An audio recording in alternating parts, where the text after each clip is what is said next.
Like کریں، subscribe کیجیے، bell icon کو دبائیں تاکہ ہماری ویڈیو سب سے پہلے آپ کے پاس پہنچ سکے۔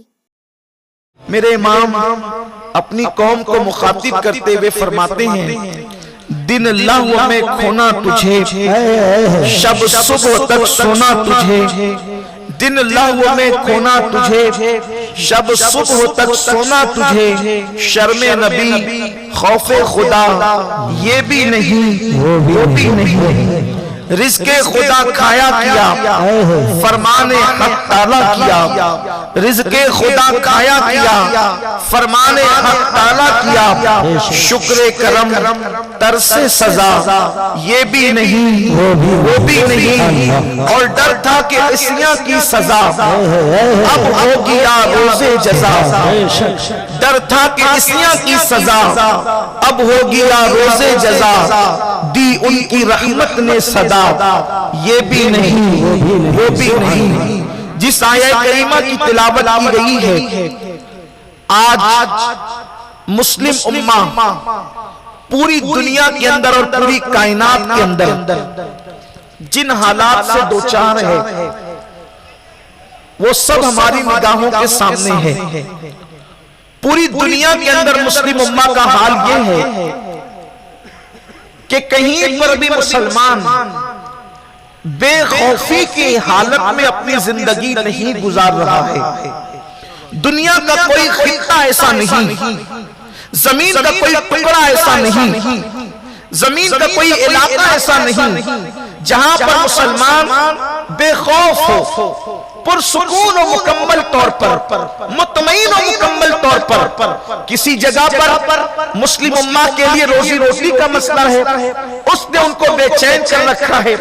کہیں پر بچوں کے ایجوکیشن اور مستقبل کا مسئلہ ہے، اس نے ان کو بے چین اور بے قرار کر رکھا ہے۔ کہیں پر کچھ مسائل ہیں، کہیں پر کچھ مسائل ہیں، کہیں تھوڑے ہیں کہیں زیادہ ہے۔ ان حالات کے اندر لوگ مایوسی کا شکار ہے، لوگ بے چینی کا شکار ہے، لوگ بے قراری کا شکار ہے۔ مسلم امہ کے ماتھے پر شکن نظر آتا ہے، مایوسی کی سلوٹیں نظر آتی ہے۔ لوگ شکایت کرتے ہیں کہ پہلے تو ہم بہت عزت کی زندگی گزارتے تھے، پہلے ہم بڑے وقار کی زندگی گزارتے تھے، بڑی شان و شوکت کی زندگی گزارتے تھے۔ اس طرح کی باتیں بڑی بڑی کانفرنسوں میں بھی کہی جاتی ہے، بڑے بڑے سیمینار میں بھی کہی جاتی ہے، محفلوں میں بھی، نجی محفلوں میں بھی کہی جاتی ہے۔ اور بالخصوص میری قوم کا وہ طبقہ جس کی طرف ہر دور میں لوگوں کی نگاہیں امید اٹھی رہتی ہے، یعنی نوجوان،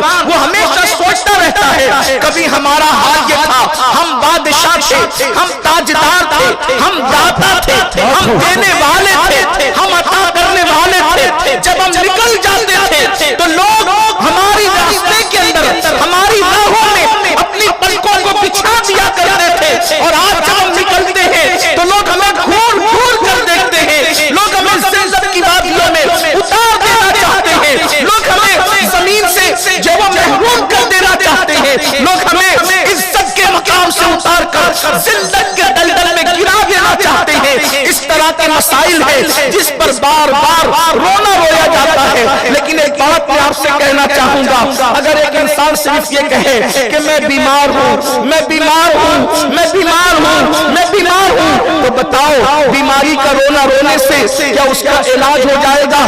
کیا اس کو شفا مل جائے گا؟ کیا اس کو شفا مل جائے گی؟ کیا اس کو تندرستی مل جائے گی؟ کیا اس کی بیماری کا خاتمہ ہو جائے گا؟ بیماری کا رونا رونے سے کبھی بیماری کا علاج نہیں ہوتا۔ دو چیزیں ہوتی ہیں، ایک تو یہ معلوم کرو کہ تم بیمار کیوں پڑے ہو، اور دوسرا یہ معلوم کرو، ایک بار یہ پتا کرو کہ تم بیمار کیوں پڑے ہو، اور دوسری بات یہ پتا کرو کہ اس بیماری کا علاج کیا ہے۔ اللہ اکبر۔ مسائل کا رونا رونے سے مسائل حل نہیں ہوتے، بلکہ مسائل کا حل نکالنے کی کوشش کرنا چاہیے۔ میرے پیارے آقا علیہ السلام کے پیارے دیوانوں، روزی روٹی کا مسئلہ ایک طرف ہے، ایجوکیشن کا مسئلہ دوسری طرف ہے، عزت و وقار کا مسئلہ ایک طرف ہے، اس طرح کے بہت سارے مسائل ہیں۔ اب یہ مسائل ہیں کیوں؟ آئیے میں آپ کو بتاؤں۔ پیارے آقا صلی اللہ علیہ وسلم کے پیارے دیوانوں، اللہ رب العزت کی کتاب ہمارے پاس موجود ہے. یاد رکھنا دنیا کی کوئی قوم کے پاس اللہ کی کتاب موجود نہیں ہے سوائے قوم مسلم کے. ہمارے پاس اتنا بڑا سرمایہ ہے کہ دنیا کی ساری دولت ایک طرف, دنیا کی ساری قوت ایک طرف, دنیا کا سارا مال و متا ایک طرف, اور اللہ کی نازل کی ہوئی کتاب ایک طرف. یہ وہ کتاب ہے, یہ وہ کتاب ہے جس نے عدالت کے گوڑیا نشینوں کو کیسر اسلام کا تاجدار بنایا. یہ وہ کتاب ہے جس نے نمک اور کافور میں فرق نہ کرنے والی قوم کو اللہ کی پہچان عطا کی. یہ وہ کتاب ہے جس نے پتھروں کے سامنے ماتھا ٹیکنے والوں کو خدا کی معرفت عطا کر دی. یہ وہ کتاب ہے کہ گمراہی کے دلدل میں زندگی گزارنے والوں کو آسمان ہدایت کا ستارہ بنا دیا. یہ وہ کتاب ہے اللہ اکبر جس نے غریبوں کو مالدار بنایا, جس نے فقیروں کو داتا بنایا. اللہ کی کتاب کو تھامو, اس لیے کہ اللہ کی کتاب ہمارے سوا کسی کے پاس نہیں ہے. تم قرآن کو سمجھتے کیا ہو؟ اللہ اکبر. اور یہ کتاب کیا ہے؟ یہ کتاب کیا ہے؟ زمین پر لٹکتی ہوئی ایک رسی کا نام ہے قرآن. زمین پر لٹکتی ہوئی ایک رسی کا نام ہے قرآن, جس کا ایک سرا اللہ کے دست قدرت میں ہے اور دوسرا سرا زمین میں لٹک رہا ہے. جو بھی کتاب کا دامن پکڑ لے اس کا ہاتھ اللہ کے دست قدرت میں چلا جاتا. نعرہ تکبیر, نعرہ رسالت, فیضان قرآن. سبحان اللہ, سبحان اللہ. جو اس ایک سرے کو پکڑ لے اس کا ہاتھ اللہ کے دست قدرت میں چلا جاتا ہے. اب آپ مجھے بتاؤ جس کا ہاتھ کسی بادشاہ کے ہاتھ میں ہو, کسی پہلوان کے ہاتھ میں ہو, کسی لیڈر کے ہاتھ میں ہو, جب وہ کیوں نہیں سکتا تو جس کا ہاتھ اللہ کے ہاتھ میں ہو. سبحان اللہ, سبحان اللہ. نعرہ تکبیر, نعرہ تکبیر, نعرہ رسالت, مسلک اعلی حضرت. ماشاءاللہ, سبحان اللہ.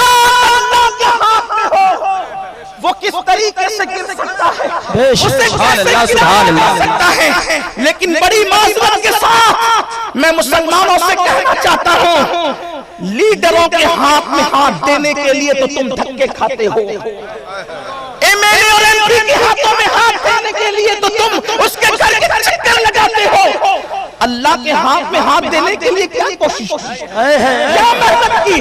سن لو, کسی کے بھی ہاتھ میں ہاتھ دو گے وہ تمہارے ہاتھ کی لاج رکھے گا یا نہ رکھے گا اس کی کوئی گارنٹی نہیں. لیکن جو ہاتھ اللہ کے دست قدرت میں دے دیا جائے, جو ہاتھ اللہ کے ہاتھوں میں دے دیا جائے, حالانکہ اللہ کے ہاتھ ہمارے ہاتھوں کی طرح نہیں ہے. ید اللہ پر ایمان ہے لیکن کیسے ہیں یہ ہاتھ والا جانتا ہے. اس کی ذات ہماری ذات کی طرح نہیں. لیکن میں بہت بڑی بات کہنا چاہتا ہوں, آپ مایوس کیوں ہیں؟ آپ کے پاس اللہ کی کتاب موجود ہے. آپ مایوس کیوں ہیں؟ آپ کے پاس اللہ کا رسول موجود ہے. کتاب بھی موجود ہے اور رسول بھی موجود ہے. کتاب بھی موجود ہے, اللہ کا محبوب بھی موجود ہے, کتاب بھی ہے, صاحب کتاب بھی موجود ہے. سن لو, وہ اور لوگ ہیں جو مر کر مٹی میں مل جاتے ہیں. ہمارا نبی وہ ہے جو مٹی میں ملنے والا نہیں ہے, بلکہ امام کہتے ہیں تو زندہ ہے اللہ, تو زندہ ہے اللہ, میری دین عالم سے چھٹ جانے والا. تکبیر, نعرہ رسالت, عشق محبت, عشق محبت, اعلیٰ حضرت, عشق محبت, عشق محبت, اعلیٰ حضرت. ہمارے قرآن بھی ہے, صاحب قرآن بھی. قرآن اتنا قریب ہے ہم سے, قرآن ہمارے گھر کی طاقوں میں قرآن, ہماری بدلوں میں قرآن, ہمارے سینوں میں قرآن. قرآن اتنا قریب ہے ہم سے اور صاحب قرآن کتنے قریب ہے ہم سے. قرآن ہم سے دور نہیں ہے, ہر مسلمان کے سینے میں قرآن ہے. اور صاحب قرآن کہاں ہے؟ تو قرآن کہتا ہے النبی اولا بالمؤمنین من انفسہم. اگر تم ایمان والے ہو, اگر ایمان والے ہو تو نبی تمہاری زیادہ قریب سبحان اللہ سبحان اللہ سبحان اللہ. اب میں اپنے ذوق کے مطابق جملہ کہتا ہوں، نبی بھی گھر میں ہے اور قرآن بھی گھر میں ہے، بے شک بے شک کتاب بھی گھر میں ہے اور صاحب کتاب بھی گھر میں ہے. جس گھر میں کتاب بھی ہو اور صاحب کتاب بھی ہو، پھر وہ قوم ذلیل کیوں ہے، وہ قوم رسوا کیوں ہے، وہ قوم زندگی کی وادیوں میں کیوں ہے، وہ قوم اللہ اکبر اس کی پیشانی پر مایوسی کی سلوٹیں کیوں ہے؟ وجہ یہ ہے گھر میں تو ہے لیکن کوئی محسوس تو کرے. وہ ہم سے قریب ہے، وہ ہم سے قریب ہے، ہم ان سے دور. اللہ کی کتاب ہم سے قریب، ہم کتاب سے دور. اللہ کا نبی ہم سے قریب، ہم نبی سے دور. اب قصور کس کا ہے؟ اگر بچہ ماں سے دور ہو جائے اور وہ شکایت کرے کہ مجھے دودھ نہیں ملتا تو قصور ماں کا ہے کہ بچے کا ہے؟ ماں کی ممتا کے سینے تو تڑپ رہے ہیں کہ ہم پلائیں، غذا دیں، زندگی دیں، آپ کی پرورش کریں، لیکن بچہ دور چلا گیا تو اس میں ماں کا قصور کیا ہے؟ بلا تفصیل مصطفیٰ جان رحمت کا کرم، اللہ کی کتاب کی رحمتیں تمہیں پھر سے خالد بن ولید بنانا چاہتی ہے، پھر سے محمد بن قاسم بنانا چاہتی ہے، تمہیں پھر سے طارق بن زیاد بنانا چاہتی ہے، تمہیں پھر سے محمود غزنوی دیکھنا چاہتی ہے، تمہیں پھر سے اللہ اکبر فاتح اندلس طارق بن زیاد کی شکل میں دیکھنا چاہتی ہے. لیکن تم ہو کہ اللہ کی کتاب کے قریب نہیں آتے. ہاں تمہارے پاس تو وقت ہے تو فیس بک پر بیٹھ کر گھنٹوں زنا کے مناظر دیکھنے کے لیے وقت ہے، یوٹیوب پر گندی فلمیں دیکھنے کے لیے وقت ہے. اگر تمہارے پاس ٹائم نہیں ہے تو قرآن دیکھنے کے لیے ٹائم نہیں ہے. جیب میں بیٹھے ہیں مسجد موبائل لے کر کے مسجد کے اندر بیٹھے ہو یا جلسہ گاہ میں بیٹھے ہو یا کسی میت میں بیٹھے ہو یا کسی شادی میں بیٹھے ہو، آپ ہو یا میں ہو، بتاؤ اگر تھوڑی سی گھنٹی بج جائے فوراً ہمارے کان کھڑے ہو جاتے ہیں. کسی یار کا میسج آیا دیکھنے کے لیے دل بے چین ہوتا ہے، دل بے قرار ہوتا ہے. میں اپنی قوم کے جوانوں سے اور اپنی قوم سے پوچھنا چاہتا ہوں، جس کا بھی میسج آیا ہوگا آخر وہ مخلوق ہی تو ہوگا، جس کا بھی میسج آیا ہوگا آخر وہ انسان ہی تو ہوگا. ایسا تو نہیں ہے کہ جس کا میسج آیا وہ مخلوق نہیں ہو. اللہ کے سوا جو ہے وہ سب مخلوق ہے. مجھے بتاؤ مخلوق کا میسج پڑھنے کے لیے کتنے بے چین ہوتے ہو؟ ادھر نیند سے آنکھ کھلی فوراً موبائل پر ہاتھ گیا، کس کا میسج آیا؟ نادان انسان اپنے دوستوں کا میسج پڑھنے کے لیے تو اتنا بے چین ہے کہ تیری آنکھ بھی نہیں کھلی اور تیرا ہاتھ موبائل پر جاتا ہے کہ میسج تو دیکھو کس کا آیا. قربان جائے یہ قرآن تیرے اللہ کا میسج ہے، تو دوستوں کا میسج پڑھنے کے لیے اتنا بے چین ہوتا ہے کہ بستر پہ آنکھ بھی نہیں کھلتی اور تو میسج کے لیے ہاتھ بڑھا دیتا ہے. کبھی نیند سے اٹھنے کے بعد تو نے اللہ کا میسج قرآن کی شکل میں بھی کبھی پڑھنے کی کوشش کی ہے؟ یاد رکھو جب کہ مسلمان سونے سے پہلے قرآن پڑھتا تھا اور نیند سے اٹھنے کے بعد سب سے پہلے قرآن پڑھتا تھا، اس وقت تک مسلمان تاجدار تھا، اس وقت تک مسلمان مالدار تھا، اس وقت مسلمان عزتدار تھا، اس وقت تک مسلمان کامیاب تھا، اس وقت تک مسلمان کامران تھا. جدھر چلے جاتے تھے لوگ ہاتھ باندھ کر تمہارے سامنے کھڑے ہو جاتے تھے. لیکن جب سے مسلمان نے قرآن کو چھوڑا، صاحب قرآن کو چھوڑا، اس کو پتہ ہی نہیں رہا کہ میں انسان ہوں. اللہ اکبر، انسانوں جیسی شکلیں تو ہیں. معاف کرنا مجھے سیونی والوں، مجھے یہ بات قطعاً نہیں پڑھائی گئی کہ میں آپ کی خوشی کی بات کروں یا آپ کی رضا کی بات کروں یا آپ کو راضی کرنے کی بات کروں. میں آپ کی خوشی کی نہیں کہوں گا، کڑوی لگے تو مجھے معاف کر دینا، لیکن ایک بات ضرور کہوں گا، اپنی ناک انسانوں جیسی، اپنی آنکھیں انسانوں جیسے، اپنے کان انسانوں جیسے، لیکن بڑی معذرت کے ساتھ ہم جانوروں سے بھی بدتر ہو گئے، ہم درندوں سے بھی بدتر ہو گئے. اللہ اکبر، مجھے بتاؤ اگر جملہ کانوں پر گرا نہ گزرے کیا کتا ہم سے بازی نہیں لے گیا؟ کیا کتا ہم سے آگے نہیں نکل گیا؟ کتے کا مالک اس کو ایک روٹی کا ٹکڑا ڈالتا ہے، ایک روٹی کا ٹکڑا، کتے کا مالک اس کو ایک روٹی کا ٹکڑا ڈالتا ہے، کتا 24 گھنٹے مالک کے ساتھ وفا کے ساتھ اس کے دروازے پہ بیٹھا رہتا ہے۔ ایک روٹی کے ٹکڑے پہ کتا پوری زندگی اپنے مالک کی چوکھٹ پہ گزار دیتا ہے۔ ہمیں تو جو ملا اس مالک سے ملا، اس بادشاہوں کے بادشاہ سے ملا، اس شہنشاہوں کے شہنشاہ سے ملا۔ اللہ اکبر، جس نے سب کو خیرات عطا کی، جس نے سب کو نعمتیں عطا کی، جس نے سب کو برکتیں عطا کی۔ مجھے بتاؤ یہ سانسیں لے رہے ہیں کس کی عطا سے؟ اللہ کی عطا سے۔ یہ کھانا کھا رہے ہیں کس کی عطا سے؟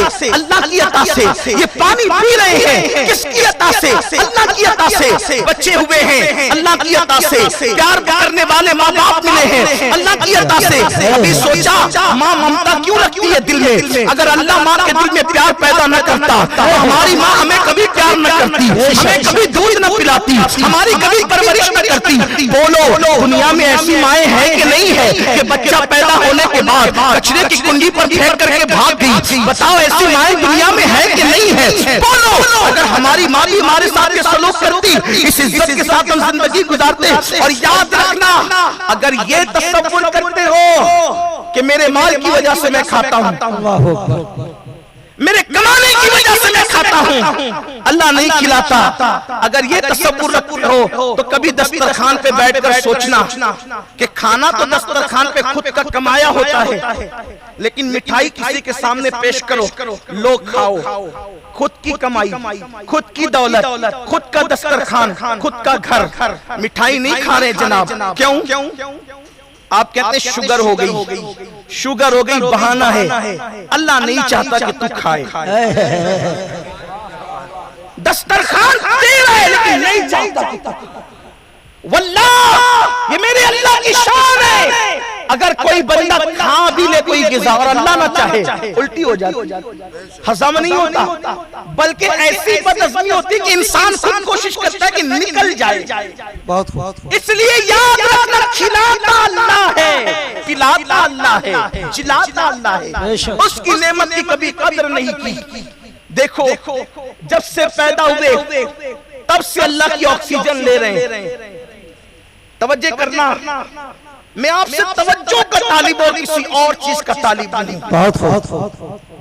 میں اس بات کا بھی آپ سے متمنی نہیں ہوں کہ آپ میری تقریر پر نعرہ لگائیں گے یا داد دیں گے، اس کی بھی ضرورت نہیں ہے۔ اگر آپ اچھے سے سن کر دل میں اتار لے گئے میں سمجھوں گا میرا آنا کامیاب ہو گیا۔ لیکن توجہ چاہتا ہوں آپ کی، اللہ کی آکسیجن کتنے سالوں سے لے رہے ہو؟